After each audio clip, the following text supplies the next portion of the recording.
room for you to refine the problem and identify further. You never accept a problem as presented by the client. You always have to investigate and satisfy yourself that indeed there is a problem. Guys, I want to say to you, as part of presenting your most complex experience for each outcome, please feel free to use independent projects per outcome. Guys, just do it. You don't want the reviewer to be wondering about this and that. Guys, I just had to include this. I had to include this because when I do the master classes, I have about maybe 5 slides where I cover jargon. I try and cover jargon across engineering, words that you should be using as a competent person. We have to use the jargon because jargon carries a particular definition in the engineering space. Now, because today we are talking about the ER, guys, we are talking about the ER. I want to say to you, guys, do not do this. Words like I am assisting, words like I am participating, I want you to look to the right. Look what happens there. This is somebody transferring skill to you. Assisting means you are working under close supervision. Participating means you are doing the work, but with limited supervision, right?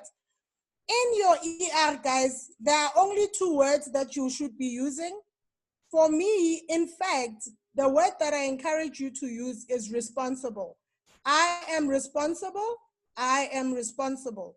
Guys, when you are indicating your level of responsibilities, I urge you to kindly only use level D and E.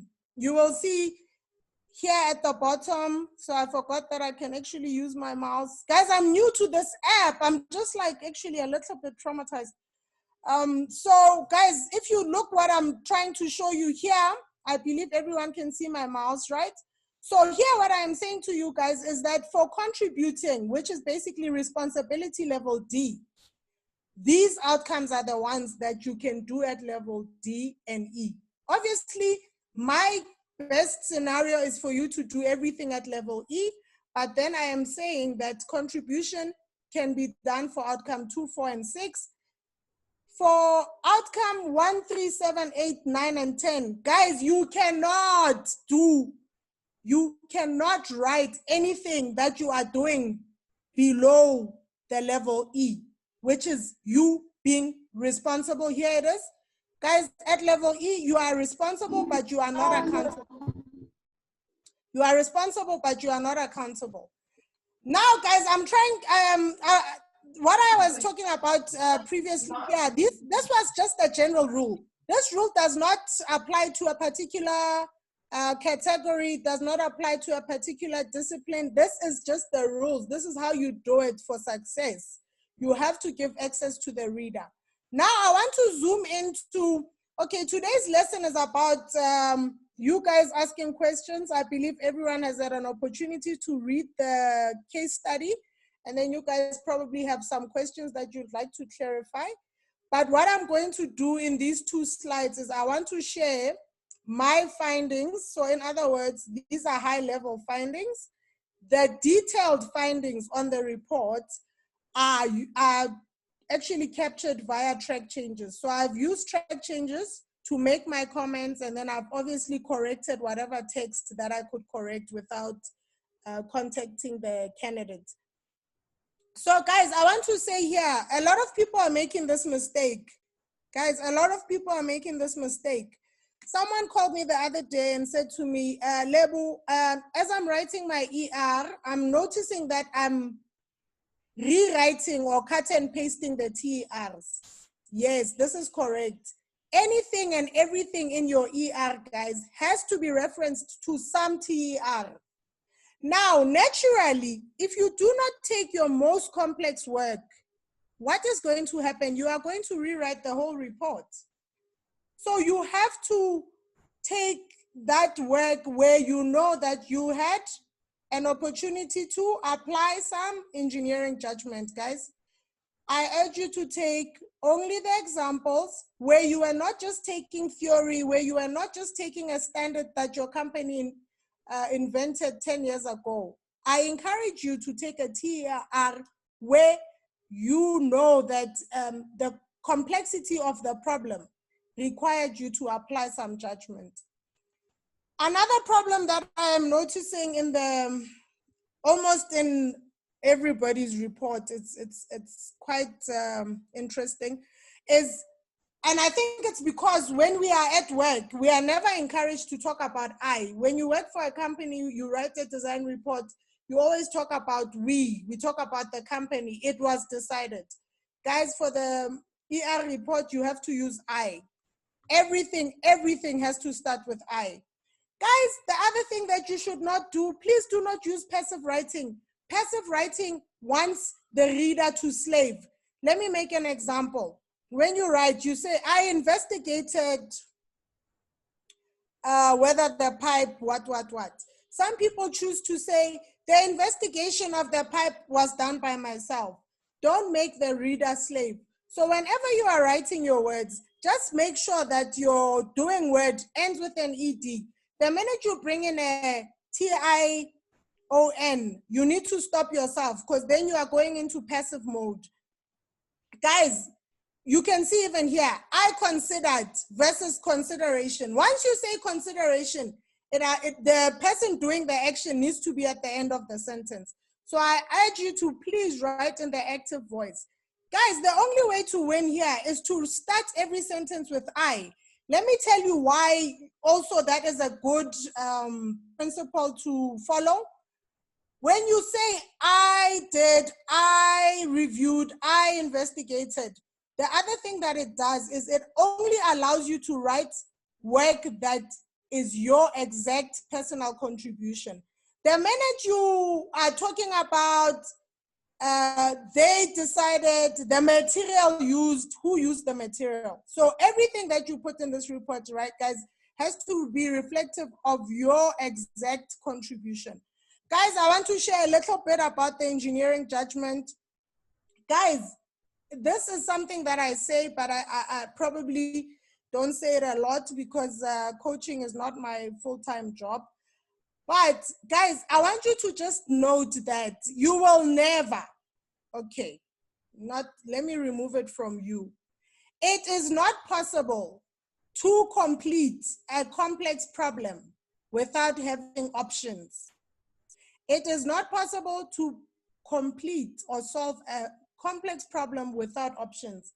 Let me tell you what I mean by that. This is where engineering judgment comes in, guys. The engineering judgment is used to compare a number of options that you have considered to arrive to the preferred option. So the minute, guys, please hear me, because now I'm on camera without my face beat and all these fancy things, like I'm just like not feeling this, but it's fine. Lockdown has us doing things. Guys, I want you to understand this. Please, guys, understand this and hear me properly. The minute you are solving a problem and the solution is got only one, the problem has one solution, it is not a complex problem. Guys, there are people out here, for example, who are engineers and they actually get trapped in doing routine work. Once you are doing routine work, there is no way you are ever going to meet the requirement of complex engineering problems. Guys, another special trick that I always share with people that come to the master classes is that you must, guys, try as far as possible to include do nothing as an option. You know, do nothing is beautiful because normally when you evaluate it, you discover that doing nothing is risking the people's lives, is risking the environment. The plant is obsolete, so you cannot replace parts, things like that. So my point to you is that as part of do nothing, it's going to bring forward more options on how you can solve the problem. A good example of this is, for example, a substation, right? If you are told this substation is old, the breakers are failing, they're tripping every day as an example, obviously you can do nothing, meaning to say you can run the plant to failure. That is your option. You can do nothing. You can just let the plant fail and then do something after failure. Your immediate second option would be to build a new plant naturally. But what stops us from going for option 2? It's money. We don't always have the money to implement option 2. Therefore, what happens, guys, between option 1, which is do nothing, and option 2, which is the fully fledged, safe, reliable solution, you will get your other options, because someone might say bay 1 and 2 is carrying critical load, therefore we cannot get outage on these lines, therefore let's start with bay 3 and 4. So guys, that's how your options come out. You need to just look at what is the risks of doing nothing, and then if you want to replace everything, do you have the money to do it or not? Now, guys, let's go look at this, because a lot of people are putting themselves under pressure. A lot of people are putting themselves under pressure. They are saying, like, people, I don't understand this. Like, people, right? A lot of people have done good work, a lot of good work. The problem starts with what? People nullify their confidence in advance. Before they even address the outcomes, before they even, the person has already decided that I am not good enough. Guys, don't do it. In engineering, guys, there is no right or wrong answer. It all depends on what you are chasing. Guys, I'm giving you some examples here, right? Are you chasing cost? Is the budget your constraint? Is quality your constraint? Is constructability? Is space a constraint? Depending on what you are chasing, guys, obviously the option that is going to be preferred is going to be the one that is doable. Now, guys, what I wanted to share here is that on that case study, you will find that there is a lot of good technical work that has been done. The content in terms of complexity of the work, the content in terms of contribution of the candidate, the content in terms of, okay, so we've probably done some work before, is excellent, né? But what is lacking there is to show engineering judgment. I see that a lot of people quickly go and give the answer of what they did. People just go and say, I needed to do this. Okay, for example, I needed to go buy water. And then they just immediately say, I bought still pump water. Guys, that's not how it works. In engineering, you say, yes, you know, I got there. There are 4 brands. There's 4 brands of water.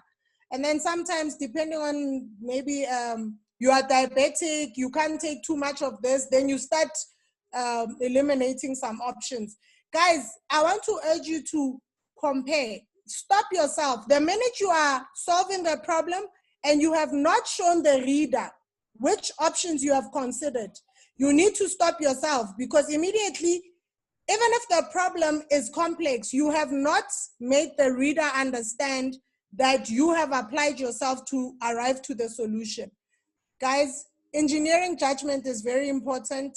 You will see my comments at some point when I do share the case studies with my feedback.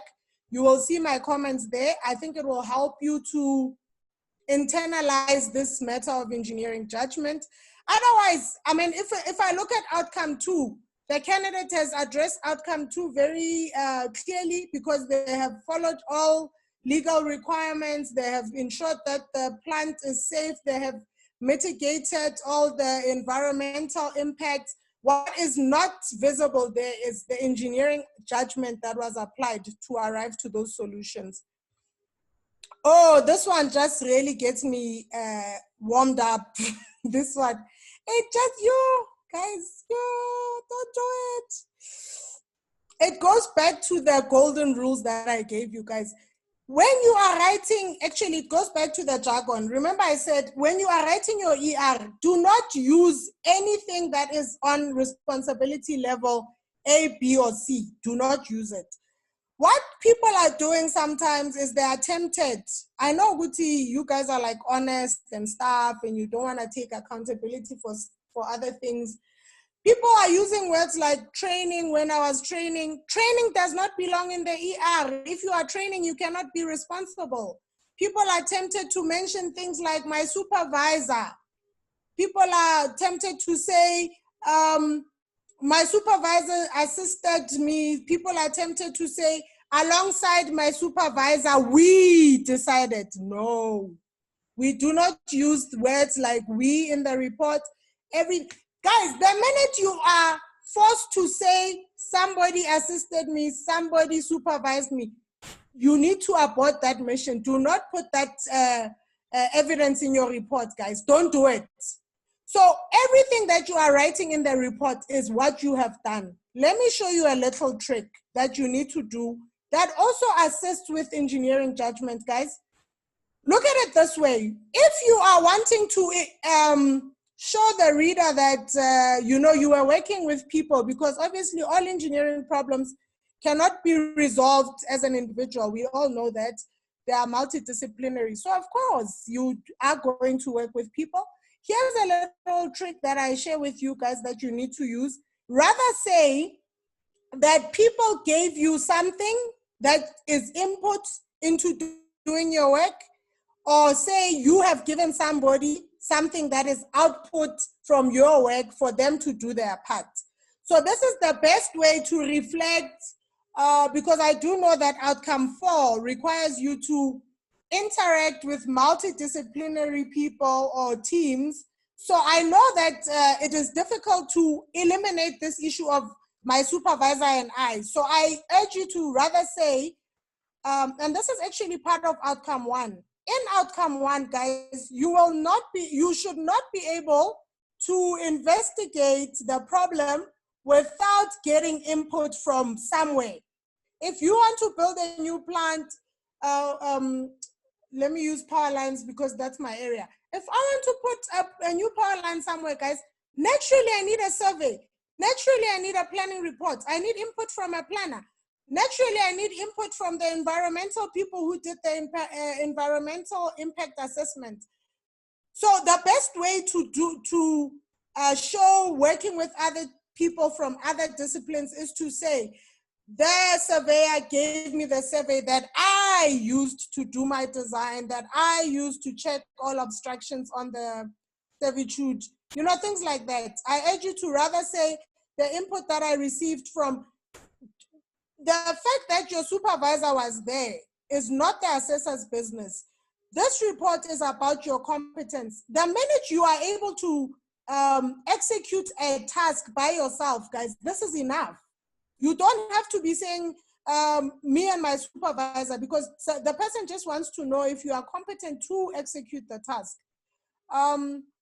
Let's go to, this one here. I'm scared to talk about it because, like people actually, a lot of people use also.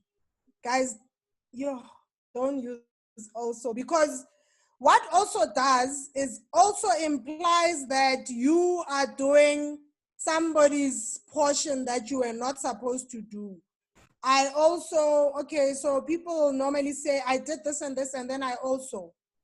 No, leave the also, because it is something that you did and it is something that you are competent to do. Guys, limit the also, go to your report, everywhere where you've used also, find a better way to rephrase that also. Another thing, this is more generic. This was actually not one of the findings from the case study, but this was something that I found critical to share, because actually the candidate did this quite well. I think he did show quite a number of examples around the contracts. Guys, what I wanted to say is, and this is how a lot of people used to fail back in the day when I used to be a reviewer and an assessor. A lot of people failed because they had never heard of the word contract in their lives.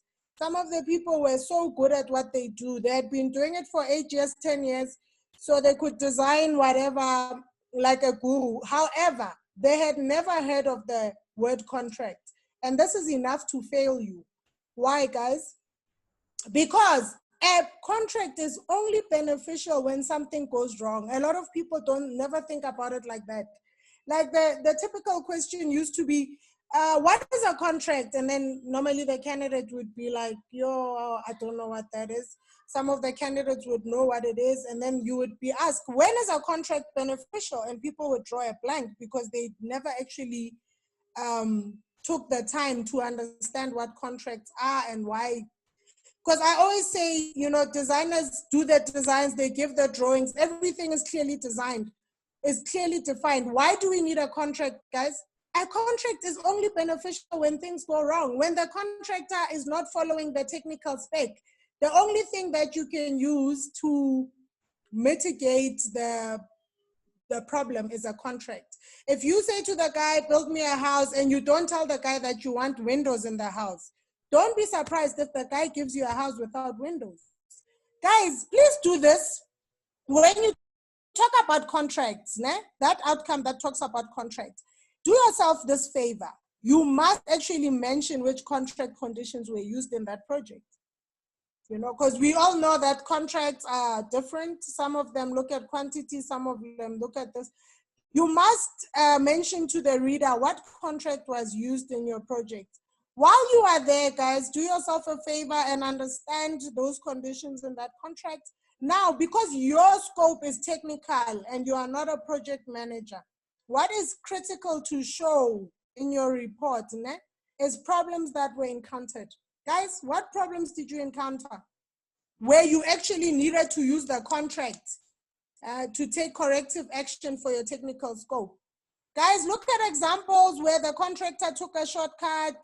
We've had power lines where you go and visit, you kick the foundation and it just crumbles. Like the contractor clearly thought you will never find that problem. So contractors take shortcuts, contractors use poor material. Guys, one of the biggest problems that we are having in engineering is poor workmanship, because contractors are always trying to optimize profit. So what they do is they use people who are not trained, people who are not skilled. You need to train the people. So guys, try and show an example, and a real life example where you had to go back and look at the contract to mitigate a problem that you encountered on one of your projects. Guys, please can I say this, and I'm not saying this to be nasty or anything. A lot of reports that I read, you know, people are talking about designs and people are actually writing the project from A to Z without any problems. It is not possible in engineering. It doesn't happen. Guys, let me make a simple example. There's cases where you have done tower spotting for your line, but when the contractor goes and digs up that position, they find that the land is, what is that beautiful word that they use? Like it's, okay, let me find another example. So maybe the minute you dig, you find that, okay, the soil looks like type 1 at the top, but once you dig, you hit rock, like maybe not too deep. Then obviously now you need to change your design accordingly.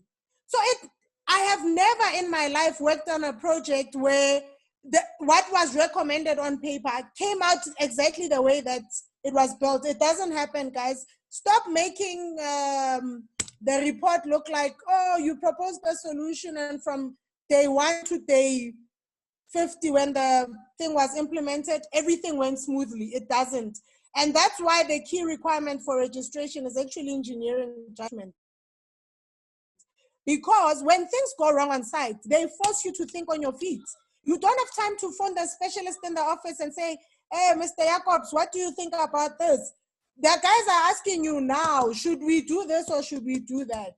Guys, do yourself a favor and put those examples where you encountered a problem and then what did you do to mitigate the problem? Guys, I also want to, the last point that I want to share before I open the floor for questions is this. A lot of people, okay, I don't know, like, what's the best way to phrase this?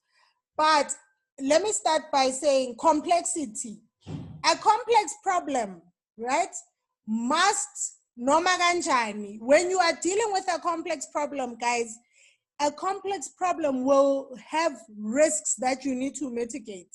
You can do a complex problem. I mean, engineering makes people's lives easy. We build power lines, we build sewage lines where people flush their toilets. But we know as part of that, what happens? We need to dig the environment. We need to buy somebody's house out because the plant needs to be positioned there. What I want to say to you guys is that in everything that you are doing, so guys, when you are dealing with a problem, do yourself a favor. And I asked some of the people who do have a notebook that I issued during the masterclass to bring it here and maybe just remind yourself. A lot of people don't really understand the difference between a risk and an impact. Guys, let me just share this. A risk is something that can be mitigated. Then also let me say this, a risk, you can never, it is not physically possible to remove a risk 100%. So I think if you can understand that a risk is something, and normally what you do, guys, and check yourself when you are doing the work or you are writing the report, when you are mitigating risk, normally what happens is you assume a probability. You say the probability of an earthquake, the probability of a tsunami hitting South Africa is 1 in, you have to assume some probability. What is important to say, guys, is that the reason I'm saying it is not physically possible to eliminate a risk 100%. Let's take the example of Japan, guys. What do you think was going to happen if, okay, let's actually say what is happening now, because a tsunami has already happened. So guys, do you understand the cost implication that Japan has now? Because every plant that they build has to be built for a tsunami. But the reality is that a tsunami might not come again, or a tsunami is gonna come after 100 years, you know? Building to mitigate a tsunami is a very expensive design. So what you need to do, guys, is when you are doing your risk mitigation, you need to assume some probability. And the good news is that if you look at the standards, if you look at technical papers and journals that are published, you can easily arrive to some probability that is acceptable across industries. Guys, what is an impact? Anything that you do will have impact, right? So impact is something that can be minimized. You can't mitigate it, you can minimize it. Let me make you a good example. If I want to put a power line, right? The cheapest way to build a power line is to go a straight line from station A to B. What is that one thing that will prevent me from building a power line from station 1? It will be obstacles that I will encounter along the route. Meaning to say, I'll need to remove people's houses. I will need to cross railway lines, as an example. I'll need to cross other power lines. So what do we mean by minimizing impact?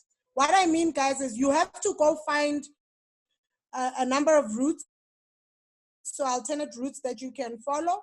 And then of all those routes, you have to go see which one's got the minimal impact in terms of impacting the public and the environment. So guys, impacts are minimized because there's no way you can possibly get away from impacting somebody or something. Look at it this way. We are having hot showers in our houses. Why? Because a power station is built in Mpumalanga. To have power, unfortunately, you need to burn coal, and coal does do pollution. So it's a matter of a chicken and an egg. To have the comfort, you have to impact something or somebody. So guys, when you are doing your problem, when you are doing engineering judgment, one of the key things that you need to compare in your options will be the risks and the impacts. The risks and the impacts of those different options will be what leads to you getting to the preferred option. Guys, you should not be able to arrive to the preferred option without exercising some engineering judgment.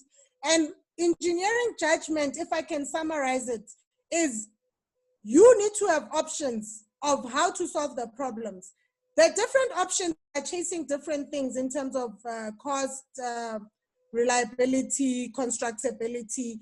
And then also, guys, one of the key things that you need to compare in your options would be risk and impacts. So that's how you sort of arrive to a very comprehensive way of showing the engineering judgment that you've applied. Guys, those are just the lessons that I wanted to share. I don't know if anybody, this kind of work that I do, guys, is just to inspire the next person. A lot of people need PRNG. A lot of people are feeling stuck. And you know, all of us, we need mentors. So what I'm trying to do here is become a mentor that is accessible to anybody who needs the help. But my encouragement to all of you guys is please, please, please, when you get registered, can you also mentor other people? Can you make it easier for other people? The only reason I started this is because for me it was hard. When you are the first Black lady senior in your department and you want to get PRN to get that senior, what happens? You find those, well, it's a male-dominated industry, so not just male, you know, white male. So you kind of try to get help and people say, oh, I did that 10 years ago. I don't remember how it works. People give you all sorts of excuses and it doesn't matter because anyways, you are supposed to earn it. You're supposed to find your way. If you are fortunate, you will have somebody who can hold your hand and take you there in the least painful way. Guys, with that, let me just close this presentation. I'm going to ask Caesar to kindly help with, what is it called? How we will, okay, so how do I deactivate this share screen? Because I wanted to put up something while we are taking the questions. Caesar, are you able to recognize the hands? If somebody wants to ask a question, then we can recognize the hand and open the mic for that person.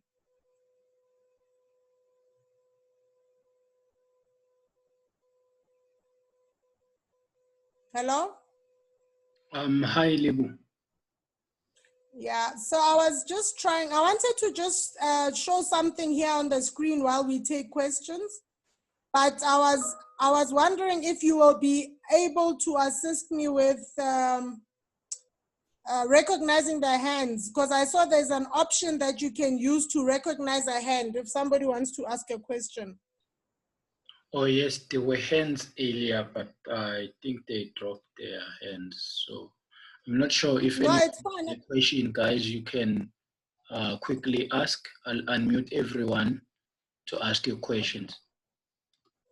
And the impact that it'll have on the economy and also some of the contributions that have been made by different participants from across the world.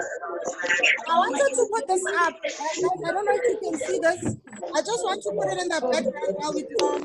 Those who came in a little bit earlier, what I had said in the beginning of the presentation is that when you are writing your report, guys, try and follow this logic here, this sequence that I'm proposing, because it is the, how to explain it? It is also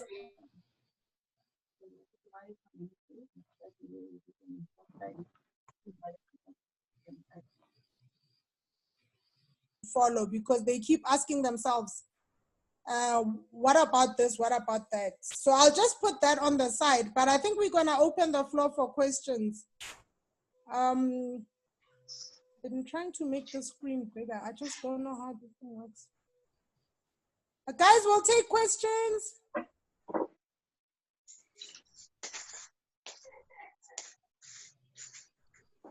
The owner of the case study, any questions?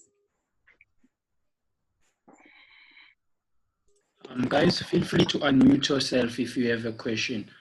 I see Donald and Tabo just raised their hands. Okay. So okay. Sizwe. Show my guy. Yes. Okay. Donald Mushasho here. Hi, Sisley. How are you? I'm good. How are you, sir? Fine, thank you, man. Just as a comment, you don't look too bad in your head.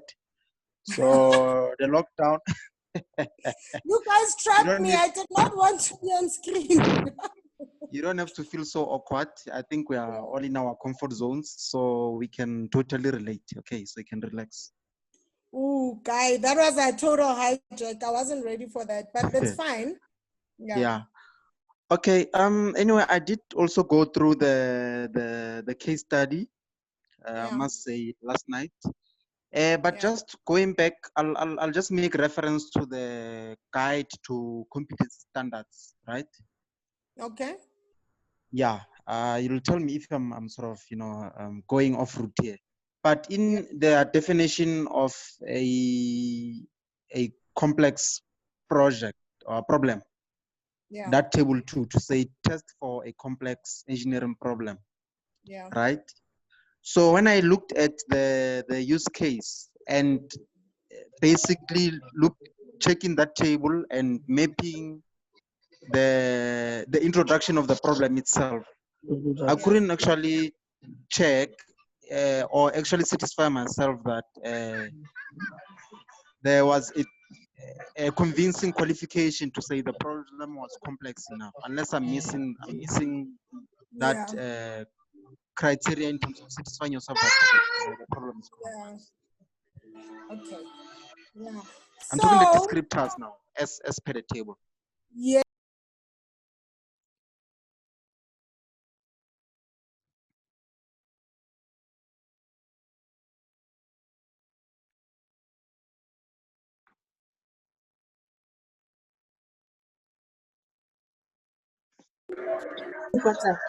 Okay, so let me answer that. Actually, I need to start by saying well done to you, because you will see when I calculate the report with my comments, you will find that exact and that says you have not actually explained the situation. You've actually just jumped to a solution. It's a case where he jumps straight to the solution to solve the problem and not necessarily investigating the problem. So you are correct.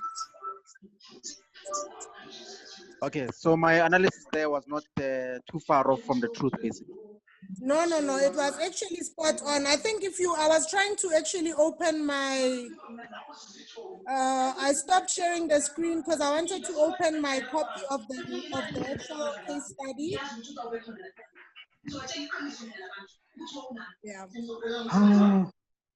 Yeah, I think because in the interest of time, I don't want to, because, I was avoiding sharing the case study before you guys ask your questions, because once I share it, then what will happen is people will be forced to agree with what I say. And what I say is just a view of one person who has read like 1,000 reports, but it does not make it the only view that is available out there. But you will see when I share the report that there is somewhere where I do say to the candidates that as part of investigating the problem, you need to show your input. You need to show what aspects of the exact location where you wanted to do the project were complex. And obviously, he needed to identify some of the risks and impacts that were coming with those different solutions. So with those different options. So what the reader did perfectly in that report is problem solution. When he had decided that I am putting a pipe between what and what, he did a lot of justice to how to solve the problem. But when you look at the problem identification, which is actually the stage before outcome 2, there was some information that was lacking there. So you are correct to say, I think your observation is 100% correct. So I trust that the candidate is taking some notes, because this will be helpful for him to finalize his report. Okay, no, thank you for that response. I'll maybe give another person a chance, but I'll come back just to give maybe my observation on more points. Maybe the next person can go ahead. Yeah. I think somebody is monitoring their hands, because at the moment I cannot figure out where to go see which people are raising their hands. So I think until Caesar tells us maybe who is raising their hands, I think you can ask the next question. Is not a problem. Oh, okay. I'll go ahead, Caesar. Charmaine. Okay, Charmaine's got a question. Okay, thank you, Caesar. Hi, Charmaine. Hello, can you hear me? Yes, we can hear you. Hello? Maybe you can just raise your voice a little bit. I'm using a mic, so. Okay. Yeah. I've noticed that on outcome 1 and 2 of the report, there were some aspects of outcome 9 and 3 that were covered. Yes. Is that fine to do that? Because I noticed that when it came to outcome 9, the depth of addressing that wasn't as much as it was said in outcomes 1 and 2. So when they read the report and evaluate it, will they take to consideration the aspects that were covered in outcomes 1 and 2 as well? Yes. Okay, so, I'm not sharing my screen anymore, but I actually wanted to put this up, so I'm just gonna try and figure out how to put, okay, let me just leave it because I don't think I'm going to win. But I will share this in the group. I've already shared it in the group, but for the new members, I'll share it again. So to answer you directly and specifically, they have to actually look at the report holistically. Now, what I was trying to explain earlier was that, if you try and follow the sequence that EXA proposes, let me try and say that again. If you try and follow that sequence that EXA tells you about, EXA says outcome 1, 2, 3 is engineering problems. Outcome 4 and 5 is project management and communication. It is not physically possible that you can separate problem identification from outcome 3, from outcome 7, from outcome 9. It is not possible, and that's why my sequence, it does not encourage the reader to address the outcomes in sections. What I say is you need to write the report in a logical way. So meaning to say, when you look at the problem, the first thing to do before you even do anything with the problem, right, is to identify which standards are you going to comply to. And when you are writing outcome 1, obviously it is good to say to the reader, because I am building my line in Cape Town, okay, because the client is asking me to build a line in Cape Town, I firstly identified the standard that is applicable to Cape Town as an example. Do you see what is happening? So as part of solving the problem, you need certain inputs. Some of the inputs are actually outcome 7. Some of the inputs are outcome 6. So you really cannot write outcome 1 independently. Because what outcome 1 does is it requires you to have options as a start. It requires you to have different options to solve the problem. And then secondly, what it does is it requires you to compare those options. As part of comparison, what happens naturally? Naturally, you are forced to identify risks. You are forced to identify impacts. Do you see what I'm trying to say? It is not physically possible to write outcome 1 without touching outcome 3, 7, and 6, and even 9.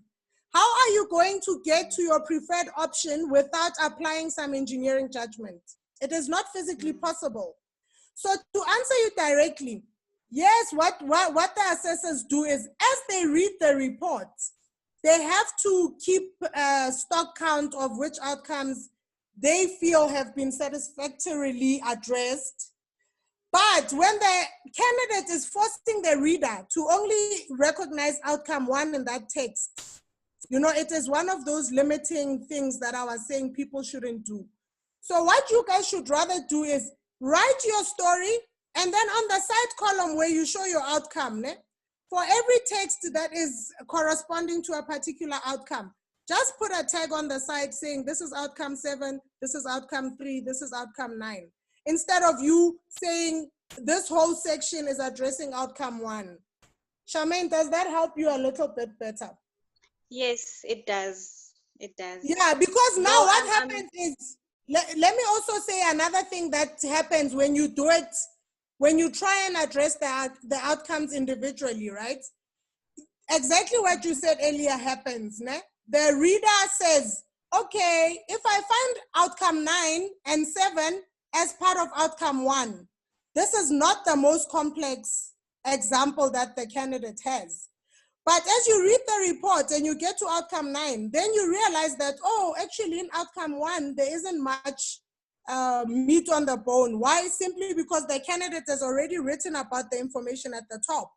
Because outcome 1, 2, and 3, it forces you. You don't have a choice. It actually forces you to talk about engineering judgment. You cannot finish outcome 1 without applying some judgment. So my suggestion is do not do those subsections where you say outcome 1, outcome 2, outcome 3, and outcome 4. Don't do it. Just write your report. Every time you are addressing a particular outcome, just rather put it in the other column where you are assessing yourself. Okay. Got it. Thank you. Okay. We'll take the next question. I think we have Thabo Baloyi. Yes, Thabo? Hi, Lebo, how are you? I'm good. Good. I just wanted to ask, based on what you just told Charmaine now, and what you said in your presentation when you were saying that when you write your outcomes, it's not really necessary to stick to one project.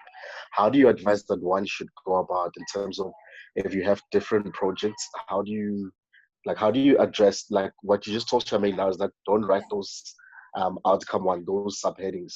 If you're not writing the subheadings and you've got different projects, how do you tie in everything together? All right. So, okay. Guys, let me just say this. So I want to make an example before I answer you, Thabo. Ne? The other day, somebody calls me and says, what were they saying now? They were saying something similar to what they tried to use one project to address all the outcomes, and as a result, they didn't have enough complexity, or they were not responsible, or something to that effect. And then I said to them, and they also said to me, no, Lebo, you have advised that we look at do nothing. Guys, do nothing only becomes an option if the problem that you are solving has the opportunity for a do nothing. That's number 1. So this advice that I am giving, remember, it is just advice, right? So if you are, for example, Thabo, if you are using different projects to address the outcomes, ne? So meaning to say, in one particular project, you are solving the problem, ne? In another project, you are giving a solution to the problem, right? In your case, it would make sense to obviously write the outcomes independently. Let me make another example. If somebody is working in consulting and they are doing a project from A to Z, meaning to say they are investigating, they are doing pre-feasibility of the project, they are doing the design, they are putting together the contract, they are managing the contract, they are doing commissioning and all of that. Do you see that a person with one project for all the outcomes, it's only logical that they will write the engineering report in a logical manner that says, I eliminated option 3 because of the following restrictions in outcome 7. So in outcome 7, for example, it's a standard. Some of the things you might wish to do, but a standard might limit you from doing it. You know, it will say, for example, if you are building your line at the coast, you must do 1, 2, 3, 4. Do you understand what I'm trying to say? Guys, it is for you to decide in your experience, how is it best for you to reflect for the reader? Guys, remember what I said, you must give access to the reader. If writing those outcomes individually works best for you, and my guess is you will probably be somebody who is using independent projects to give the evidence. But somebody who is using one project to address all the outcomes, it would not be good for them to divide that project into sub-chapters. Thabo, what you need to do, a good rule of thumb to use is you need to use your most complex experience. Guys, this is why for me, I don't think it is possible to address the 11 outcomes using one project. I just don't think it's possible because the engineering report needs you to, it's almost like you are nominating yourself. It needs you to use your best work. You need to show the people the most complex work that you have done. And normally what happens is that complexity is across a number of projects. It's just not possible to use one project. I don't believe so. At least I haven't seen a case where someone was able to probably use one project throughout the report. So to answer you, Thabo, it all depends on your evidence. A good guide is you must take your most complex work Do not flood the engineering report. Guys, another thing that you are doing, I don't know why people are doing this. People are writing 4 or 5 examples just for outcome 1. Oh my God. No. Guys, don't do it. Let me just say this. One of the reasons why people are forced to write an engineering report is because EXA wants you to have the ability to assess yourself. EXA wants to know that you as a person, firstly, can self-evaluate. Why? Because even when you offer a solution to the client, you must evaluate if it's safe or not. So guys, a good guideline is for you to use your most complex experience to date. Not just complex, you must be the responsible engineer on that project or on that activity. Does that answer you, Thabo? Each and every outcome, you have to use the most complex evidence, regardless of where the project, what the project is. Let me say this again. If you are going to use different projects, Thabo, you then need to just divide that report into outcome 1, outcome 2, outcome 3. That will be the most logical way for you to do it.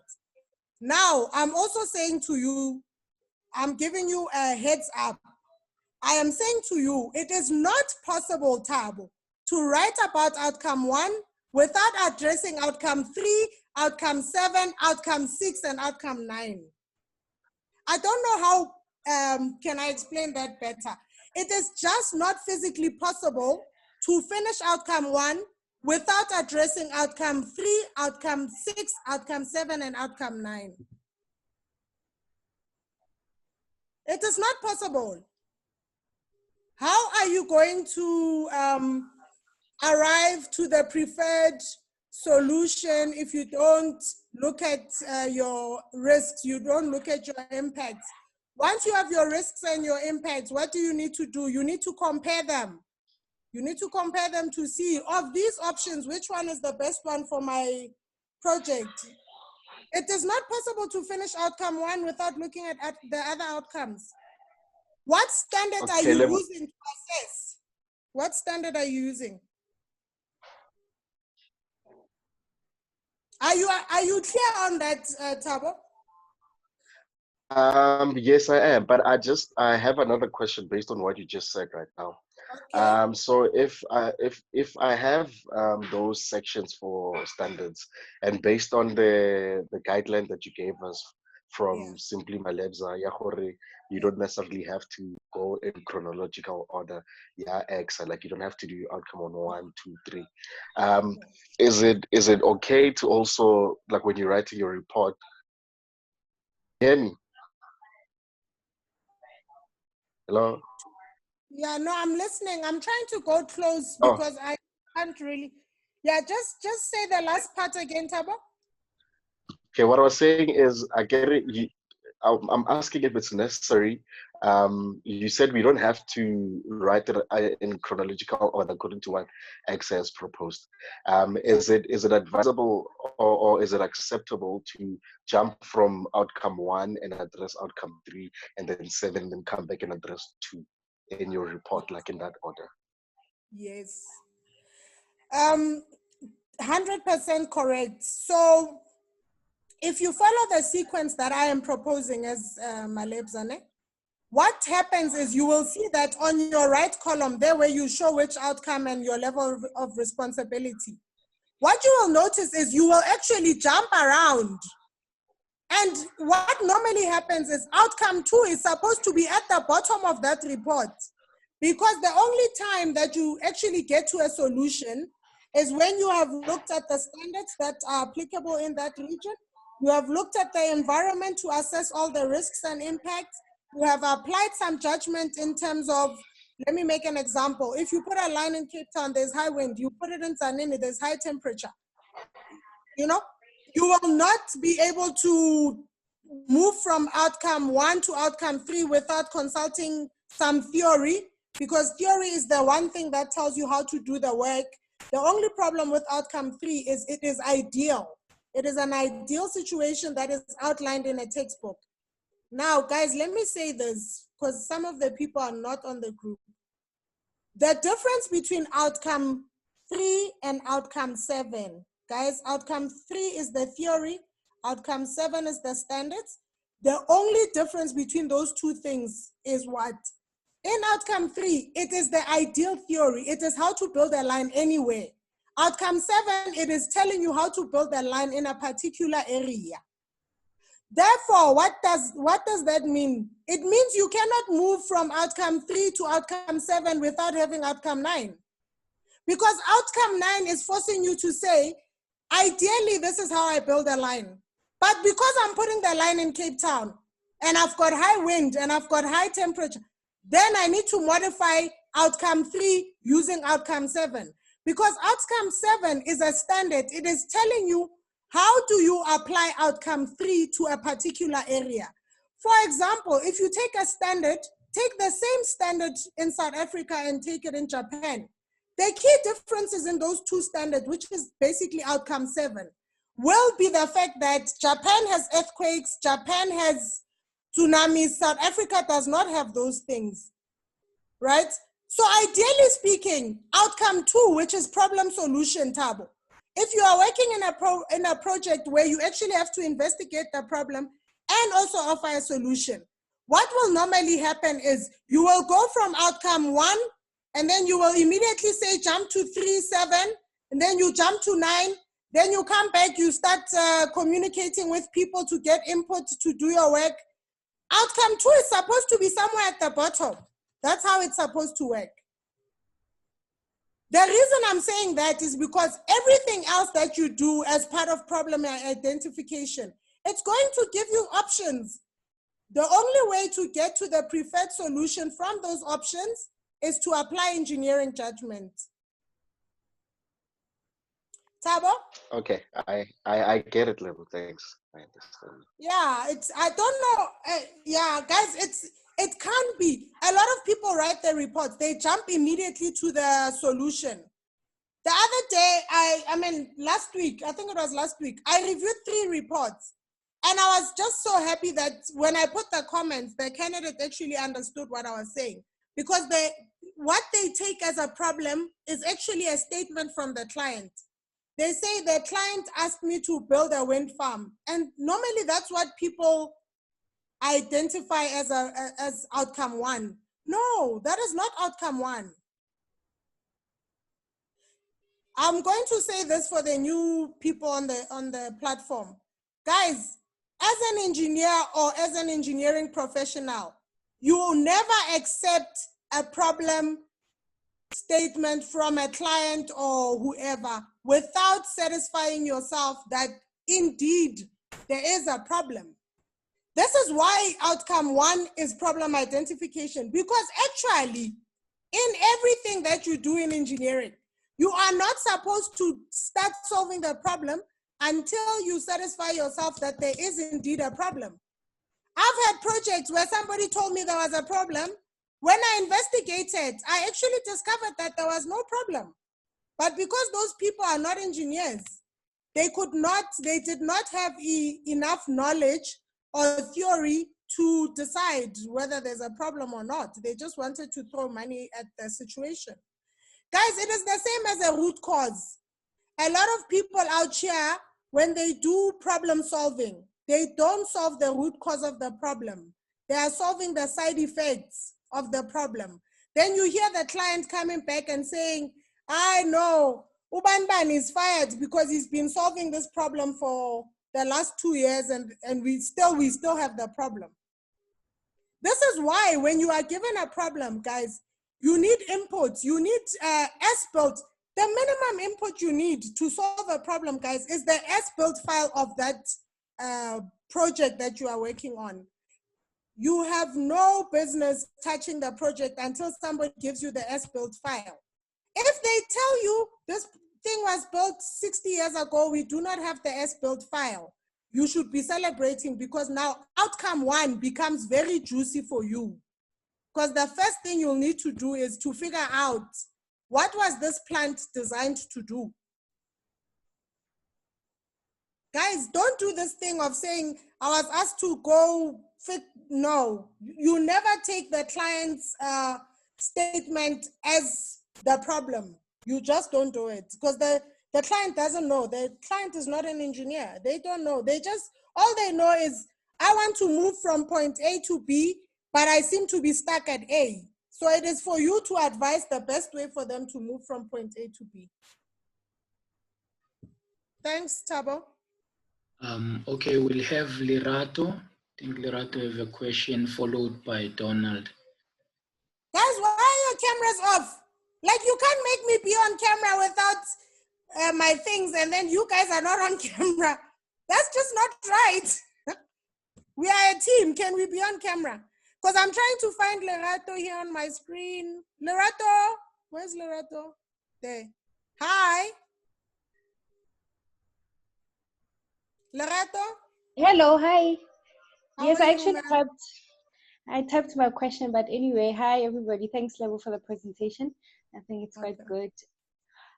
So my question was related to when you're doing postgrad studies. Basically, you're doing academic work and you want to feed that, but it's on part-time basically, and then you want to feed that into your RE. So, and then how does it link with TR? So you'll be, for instance, I'll be doing my work, going to work, but part-time doing my master's. And then that is also having that complex, there's case studies, researches, and also engineering work in that. And then how do you feed that and align it with your TR and make sure that you've got the best outcome from that? I love your question, you know. Okay, Ma'am, your question forces me to go back to something fundamental that obviously I didn't share, because today we are not talking about registration holistically. I was just focusing on the ER. Ne? There is a document you will see as part of your submission. Ne? What that document does, it forces you to account for every single day from the day you graduated. So even if you are doing that study part-time, Lerato, it should still be included in your TERs. You have to include it. From where I hear you, you have not included it in your TERs because it is part-time work. Let me say this, because the part-time study that you are doing is engineering, you have to include it as part of your TERs. Now, let me just give some insight on what research work does. You should not be able to finish a research project without doing outcome 1, 2, 3, 6, 7, 9, 10, 8. You cannot finish a research project without doing those outcomes. Why? Before you even propose a topic, you have to do literature. What is literature survey? It is an investigation. You want to know what has been done in the world, what can I do to improve the world further? So to answer you directly, I would say to you, Lerato, please include your research work in that ER.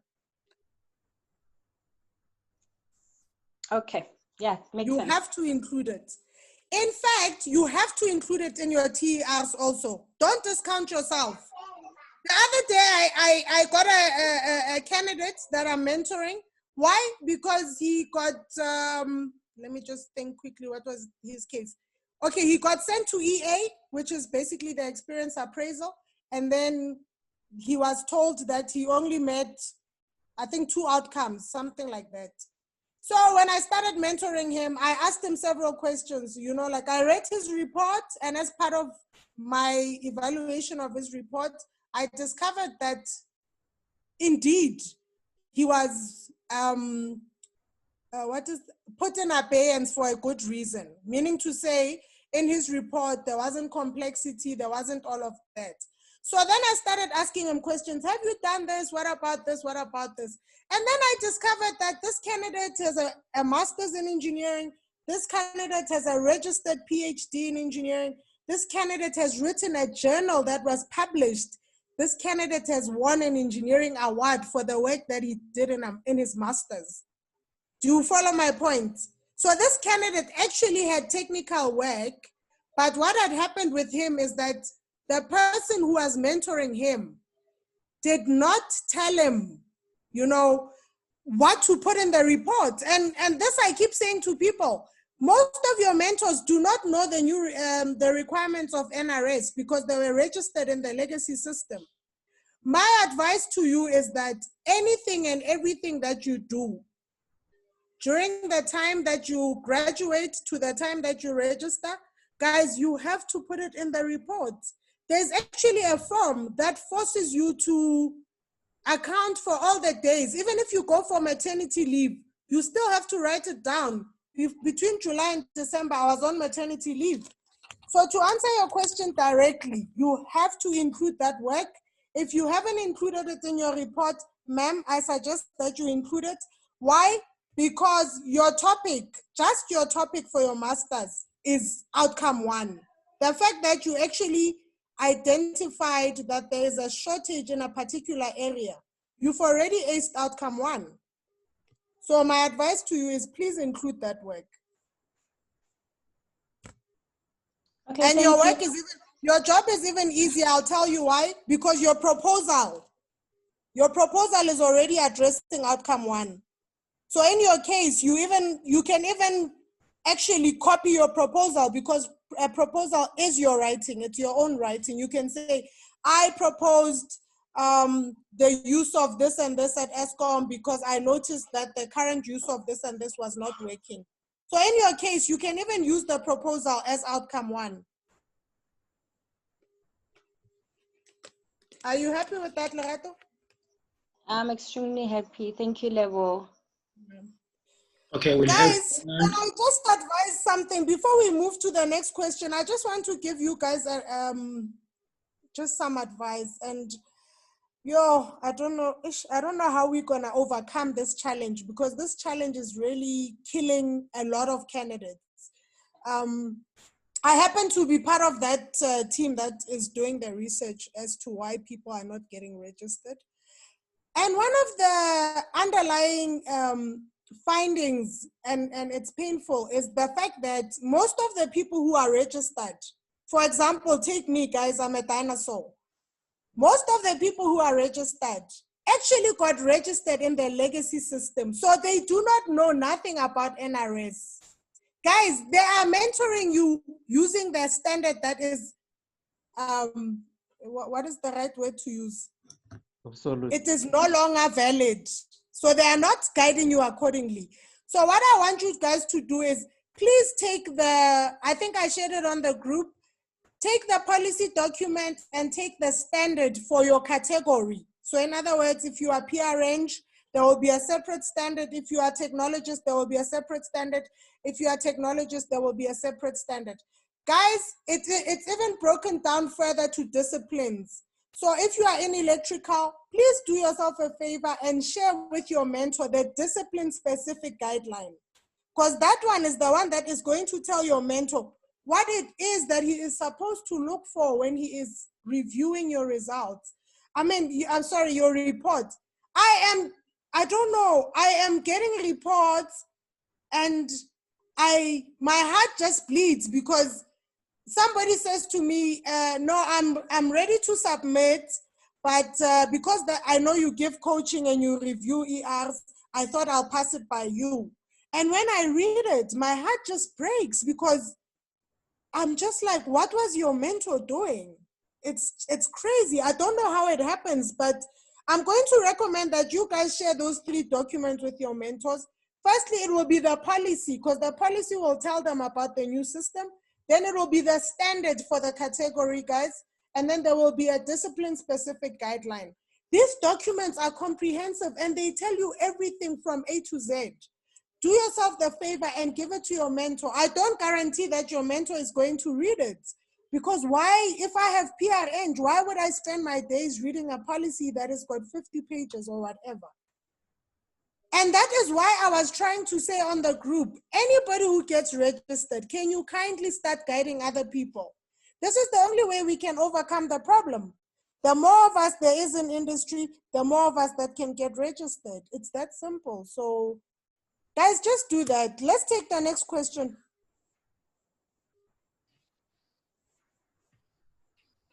I see someone is struggling to connect. The next question is from where? Donald. Oh, Donald.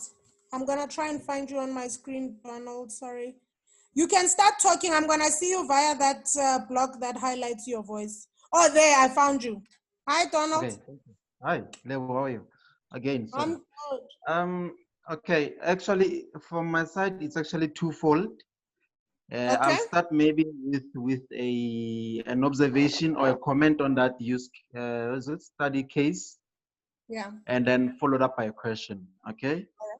So maybe it will just reinforce what I think it was Tato who raised the point that the compiler there, by obviously having headings under outcome 3, I saw that he has listed those engineering principles, which is the equations, right? Okay. But what I couldn't pick up was how were they then utilized. I'm talking specifically under that heading. Basically used to support the analysis and basically provide insight, right? He just basically listed the equations and left them as they are, which I thought was a bit of a misalignment. Maybe he did maybe sort of utilize them in a different section where those equations did influence the analysis or support the analysis. But I thought maybe it was dangerous for him just to list the equations and leave them as they are. Yeah. You know what, Donald, my friend, I will like you very much. You see this point that you are raising, it is exactly what I was trying to say, right? If you want to address outcome 3, remember outcome 3 is the theory. So the reason why the candidate only listed the equations that he calculated is because he is trying to address outcome 3 as an independent outcome. Now, remember earlier I said, it is not possible for you to actually address the outcomes independently. The reason for this is because when you are putting that equation in the report, you need to tell the user, I am calculating this. Okay, let's try and find an actual example. I'm trying to see how I can use the case study example. For example, there were cases where he said that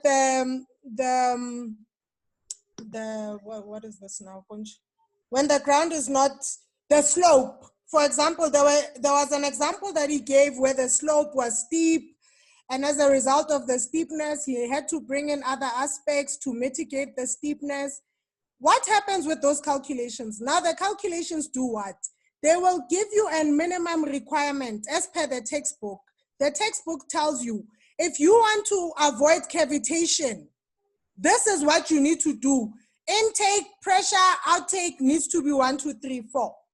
But now, the interesting thing is the position where you are going to put that plant is not as flat as the textbook. In the textbook, they are assuming that things are flat, everything is ideal. So what he was supposed to do, in fact, is to say, I calculated this, and I think I put some comments for him to address exactly that.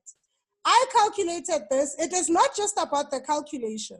It is about what other additional factor did he have to consider to mitigate the situation at the ground. So meaning to say, in his case, the land wasn't flat. I think in his case, there was a problem with terrain and there was a problem with the soil type. So definitely you are right. The calculation it's something that I can find in a textbook. If you had said to me, I've calculated the input pressure, I could have gone to a textbook and checked that. The reason you are doing the calculations is because you want to see, will this solution work in this particular position? So you are right. He was not supposed to just put the equations and then put another good example is outcome 7. What he did for outcome 7, he just listed all those standards that he applied when he does his work. Guys, this is not correct because it's not about the standard. The trick is what criteria in the standard could I not meet in my design because the location where I'm putting the pump has it's a wetland. I don't know. I'm just making an example. It is not good, guys, to say to people, I want to find a good way to put this. Let me just use this example high level, guys. Please understand this. The textbook is telling you how to do something. It is telling you how to bake a cake, right? If you want to bake a chocolate cake, guys, or a vanilla cake, the ingredients are different. So you need to look at engineering, solving an engineering problem the same way. A textbook is telling you how do you do this thing successfully. And what it does, it's theoretical ways to succeed in solving a problem. Outcome 7 is telling you, because you are building this thing in Durban, and it's in the coast, there's high corrosion, altitude is low, as an example, you need to use some engineering judgment to mitigate the problems that are found in Durban that are not necessarily found in Joburg. The same design that you do in Joburg will never be fit for purpose in Joburg. If you do a design in Cape Town, you can't cut and paste that design and put it in Joburg. So my point, to answer you directly, the thing that forces him to put the equation there is because he is trying to show the assessor what theory he has applied in solving the problem. But now what happens is that because he is addressing outcome 3 independently, he is not showing the assessor the risks that were identified in the standard. He is not showing the assessor that because of my gradient on my slope, I had to increase the safety factor of this foundation by 0.1 as an example. So it is not good to separate the outcomes, because when you separate them, you give the assessor an idea that you are somebody who is just cut and pasting things. The assessor knows that equation is in the textbook. You go and you cut and paste it in your report. And then she wonders, okay, so this is a known thing. We all know this. What I want to know is, in his project, how did he modify this equation to make it work in his specific project? Guys, let me say this. It is not always the case that the minimum requirements in the standards. Let me rewind. The standards are giving you the minimum safety requirements. Guys, people are having the understanding that as long as they comply to a standard, they have done their work. It is not correct.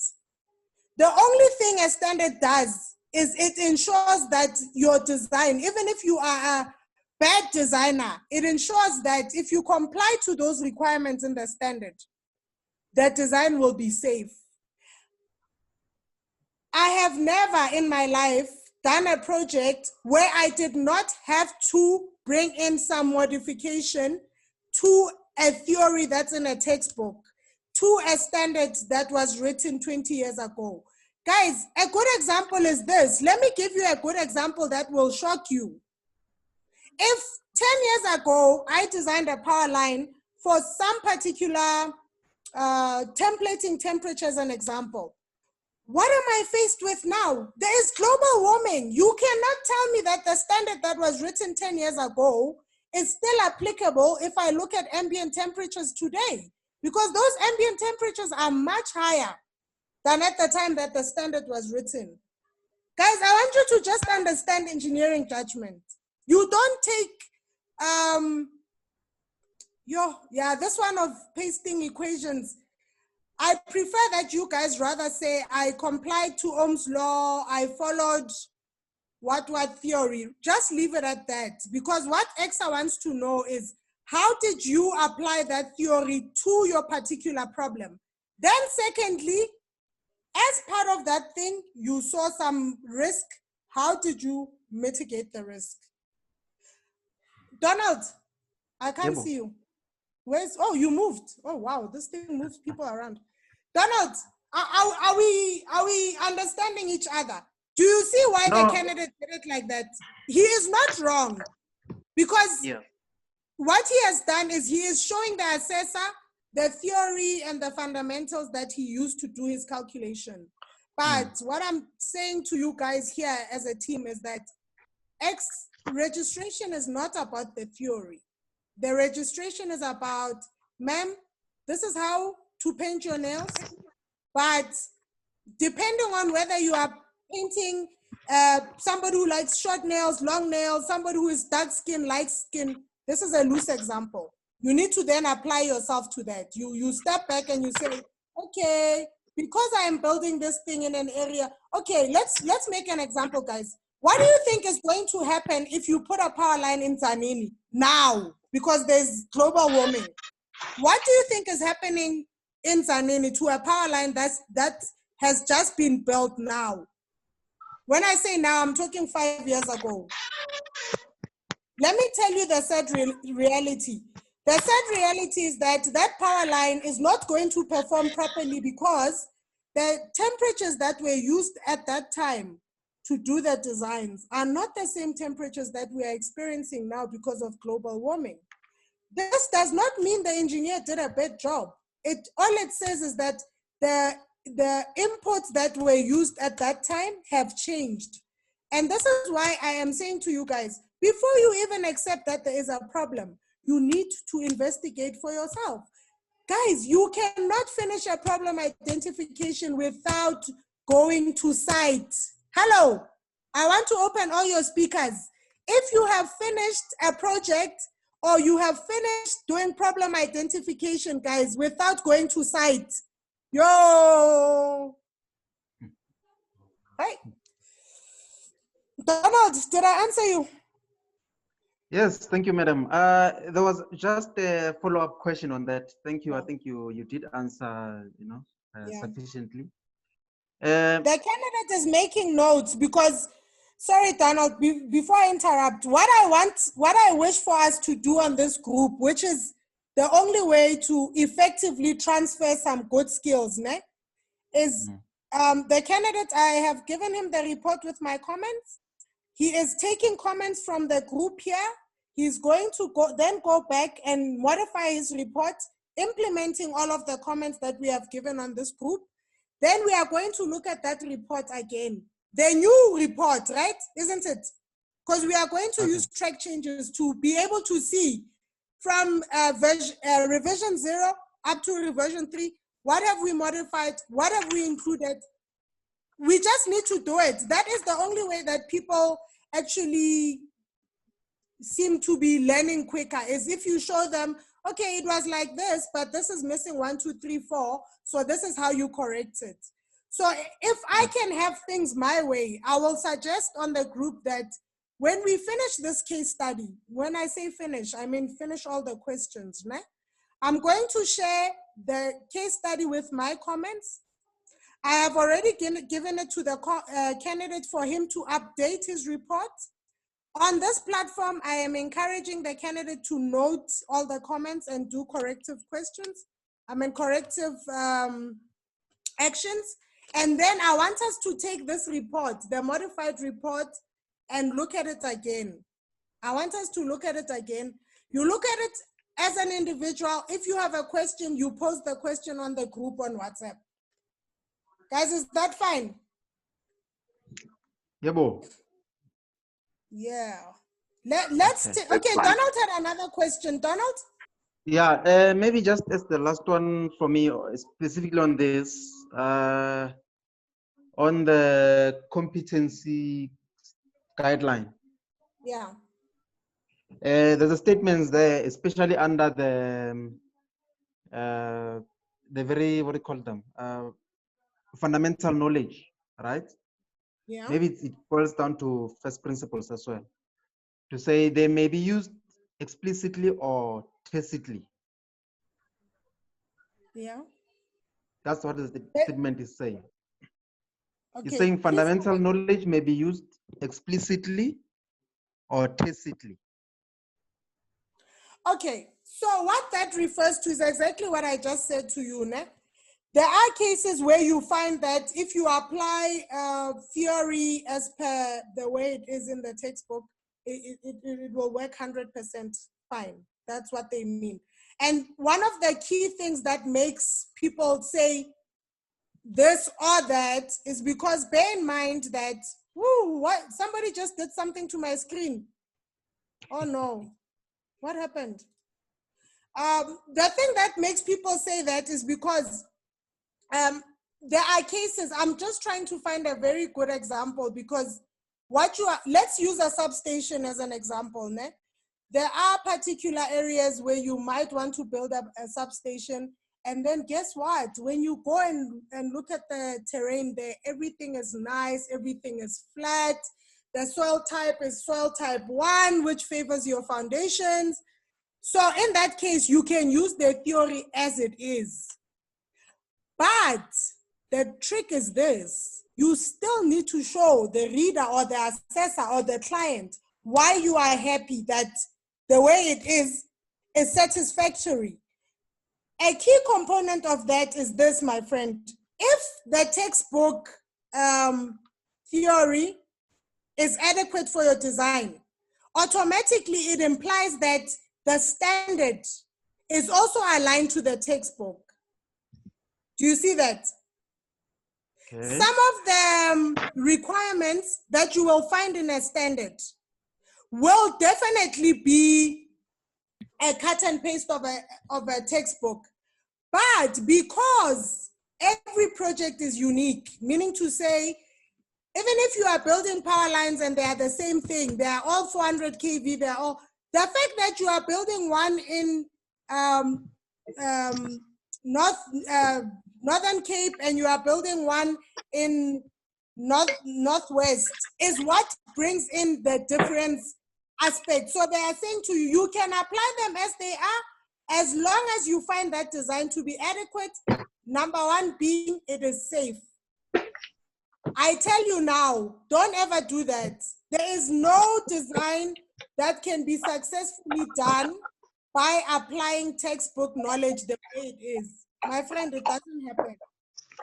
It just doesn't happen. Simply because there's a variety of things that you need to consider when you do a design.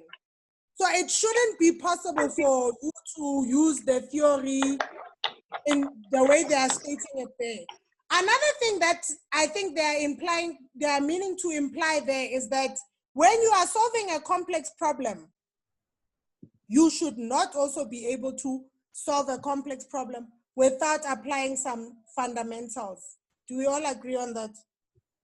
Once you can solve it without opening the textbook, it means that job is routine. It means the solution is clearly defined. It means, which is basically routine work. People that are operating and maintaining equipment, they don't ever have to think about anything. They know if the light bulb trips, I just go to the main box, I look at which switch has fault, I trip it, I raise it. No. So all they are saying there is that as a minimum requirement, you must look at theory. Secondary to looking at theory, you must look at the prevailing conditions. Guys, this word is very important. And I always tell people to write this word down. Because when they do their reports, they always forget about prevailing conditions. Prevailing, even if, guys, let me shock you. If you build a line, Gauteng is big, eh? If you build a line in Pretoria and you build a line in the south, meaning in Soweto, the prevailing conditions are different. They will never be the same. So you cannot, I don't think it is physically possible to solve a complex problem without bringing in risk factor, bringing in impact, bringing in comparison, bringing in investigation, bringing in analysis, bringing in evaluation. It is not possible. Okay. The other thing that I need to say to close your question, sir, and this is very important for me to say this. This is another thing that people don't get, and I've seen a lot of people fail in my life because of this. Outcome 3 is a problem, guys. Let me tell you why outcome 3 is a problem. Outcome 3 is already taken care of by people that have designed the software. Am I lying? when you are using a software package to do a particular calculation, in my case, I will be calculating electric fields, magnetic fields, corona. I am using software, I'm using BPA, I'm using ATP. The person who designed the software, guys, already used the theory who designed the software. Therefore, I said to you when we started the class, whenever you start working in any company, before you push a button to do your design, you need to do hand calculations to satisfy yourself that the answer that is coming out of the software is correct. Guys, outcome 3, in my opinion, is something similar to people that get to a company. They find a standard in place, they use the standard. They never ask, how is each of the parameters defined? Why did you say 14 and not 13 and a half? Why did you say class and not composite? Guys, there are actually people who do that. They come to a company, they find a standard in place, they take their standard, they cut and paste, they use it the way it is. Why Uncle Paul put it like that, Uncle Jan put it like that, Uncle Kruger, they never even, and people have failed for this. Guys, I'm telling you now, before you press any software, please do yourself a favor. You need to know what answer you are expecting from that software before you even press the software. So outcome 3, my friend, is a bonus. It's actually a bonus outcome. Nobody has ever failed for not complying to outcome 3. Why? Because immediately you say, I used PSSE to do the calculations. The assessor knows that PSSE has applied certain laws, certain rules, certain fundamentals to develop the model. One of the key ones being Ohm's law. Are you understanding that? Who has given the question again? Donald.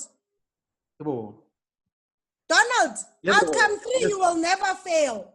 So what you need to understand about outcome 3, it is as simple as what the candidate has done. You take a calculation from a textbook and you use the equation to calculate your pressure or your volume or whatever it is. In most cases, I am saying to you that outcome 3 is never a problem. Why? Because the software that you are using at work already takes care of outcome 3. What is important for you to note, Donald, is when you are using the software or you are using fundamentals, what is the additional safety factor that you need to apply on top of the theory to make the design work in a specific location that is in your project? Donald, are we understanding each other? Yes, we are clear, Level. Thank you. So you must, guys, before we take the next question, can I please say this? Okay, I want to find a sort of a nice way to put this. Guys, when you are solving a problem, guys, and if you've got a piece of paper, please just write this down.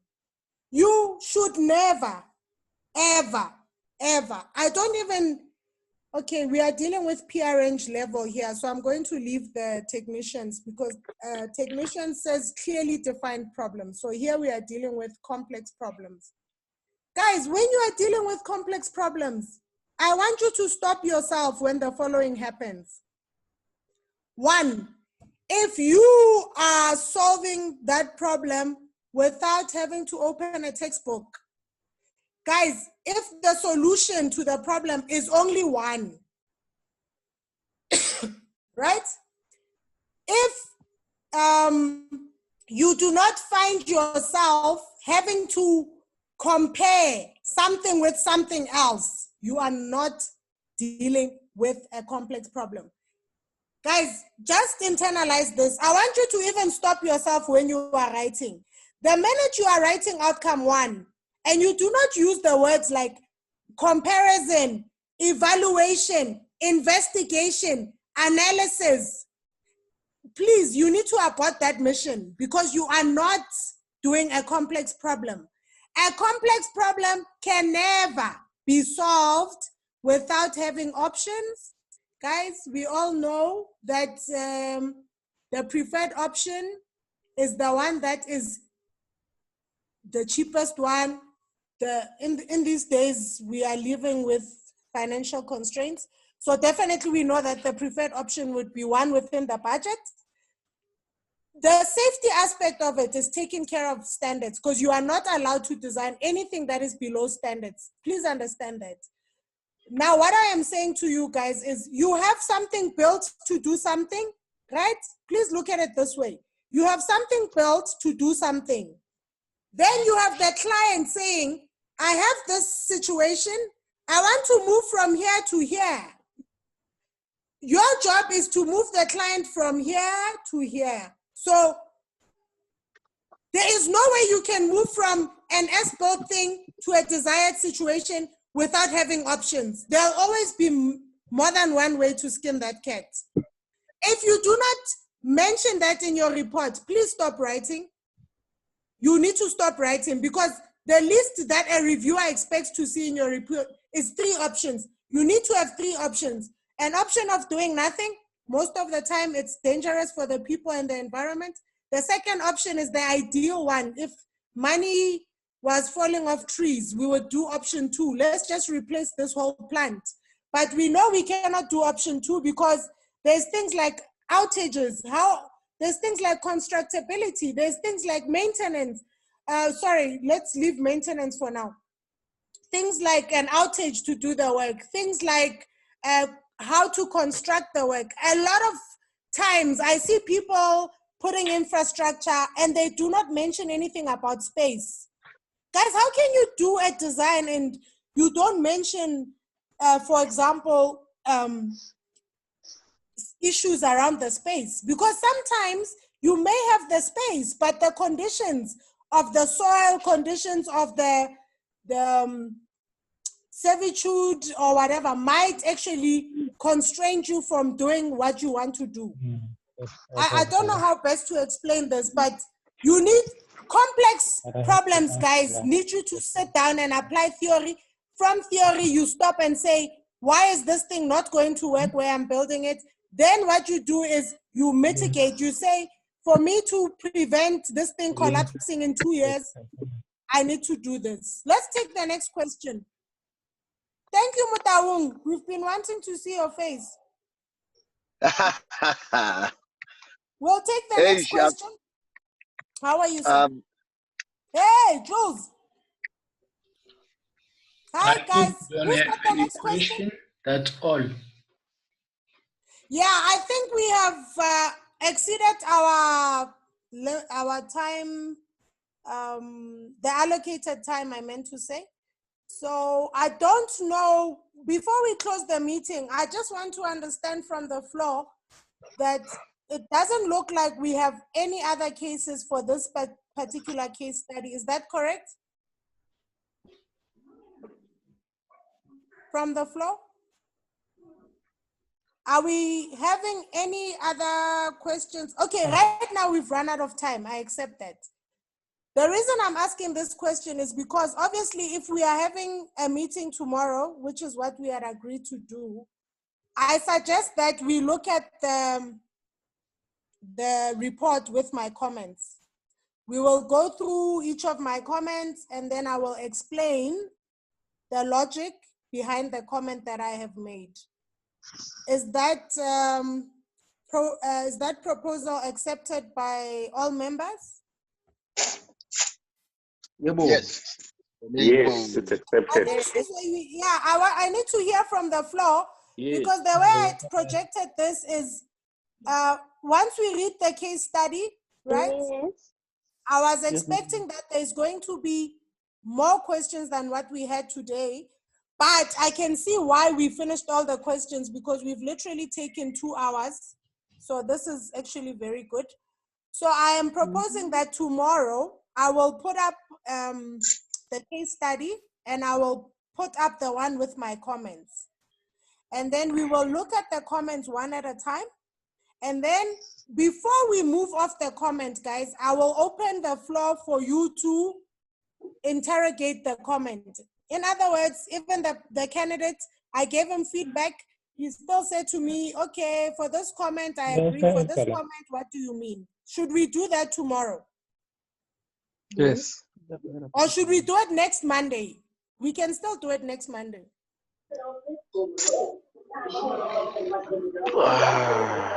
Anytime. We should do it next Monday so that you guys apply yourself to. Actually, I've got a better idea. No, I've got a better idea. Thanks. Lisa, can you just mute everyone? Better idea, actually. I think she's already left. Guys, can you mute your mics? Because I don't have the right to mute your mic. Okay, guys, I've actually decided. So I've actually decided what we're gonna do. What I'm gonna do is I'm going to. I believe that this meeting is going to give me the list of everyone who has attended. I am going to email the case study with my comments.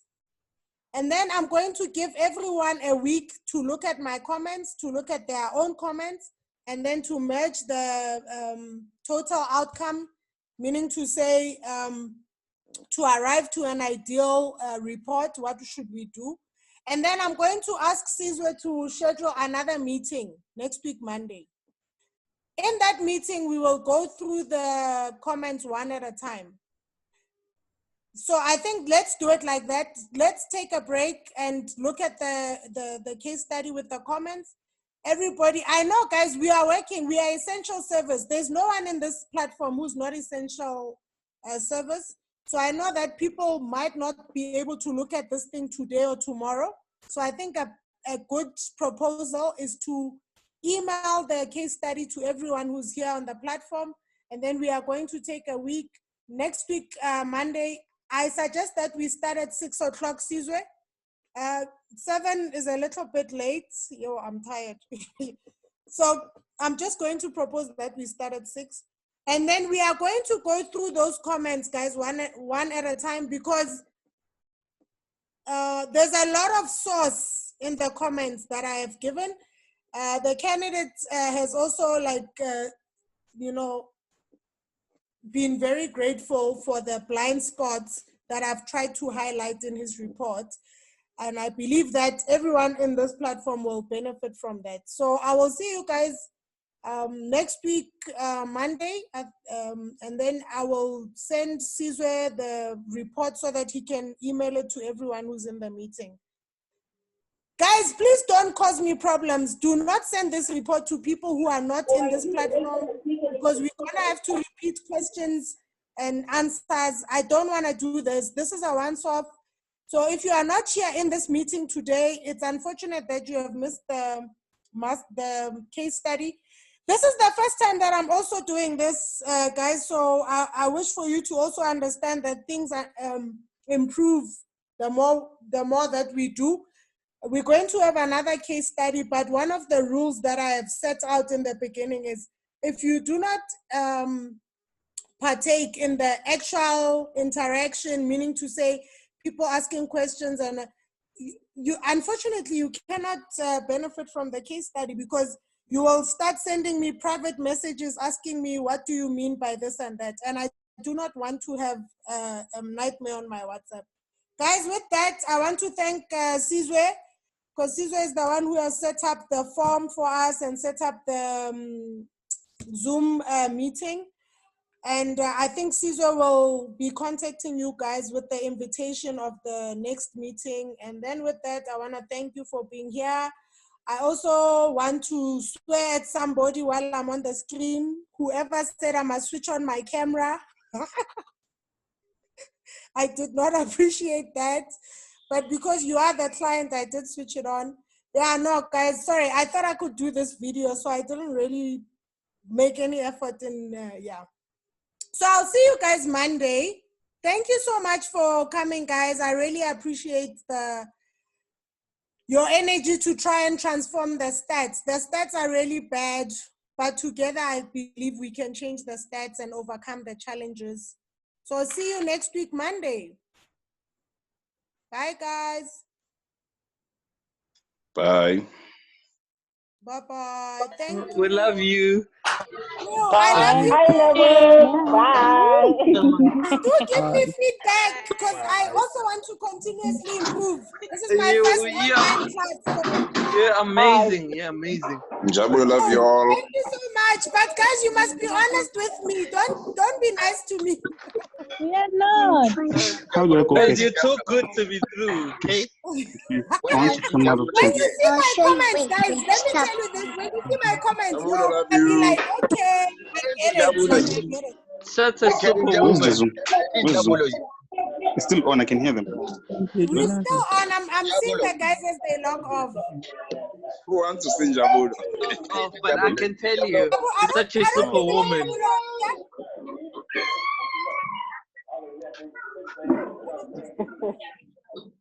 Jabulo. Where is in Jabulo? Hey, sorry, man. My camera is not working, man. Hey. Where's in Jabulo? Man. Jabulo, I want to see. No, sorry, man. You want to my sing camera is not Jabulo? working, man. You'll see Jabulo, me on reveal Monday. yourself. Yeah, I You'll want see me to on see Monday. Jabulo too, guys. Where's in Jabulo? Can you help us find him? Gosh. I think Jabulo is hiding behind one of these, the P9s and the P30s and the Y9. I see some of the users are only showing their phone. They're not showing. Monday, you'll see me. I have a problem with camera. Hey, Sandile. Oh my God. Bye, everyone. Bye. Good night. That is so nice to meet you. Technology pain. This way. I can only see by the name that was there. Ah, and I'm also here. I'd like No, Steve that's to make sure that Njabulo is here for the next class. Jabulo is I'll be waiting here to copy, definitely. guys. Jabulo will be here with Daviso. my camera will be working that time. Please can you guys make sure Hey. that Njabulo comes next on Monday? I want him here. I want him alive. I'm on speaker. Daviso seems to be promising that she will bring Njabulo. Hey, Jabulo share copy and paste. It's not here. Come on, guys. Jabulo will be here Monday. I think Njabulo is hiding behind one of these. I'm going to find him next time. It's fine. Oh, I see there were comments left. Wow. So how do I Sizwe? Hey, guys. This is gone. I wanted to ask you, how do we save these this history of ours? It's so beautiful. I'll send it to you. Mine was recording. Yeah, I noticed that someone was recording, so I think you can save it actually. Yeah, mine is also recording. Yeah. Oh, that is a great. Okay, I'm gonna try and copy them on email, and then I will have a look at them as part of preparing for Monday. Cool stuff. All right. All right, guys. Cheers, guys. Bye. Bye.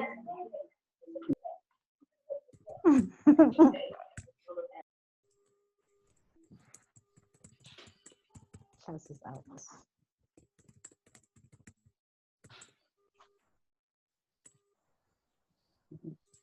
I'll see you again.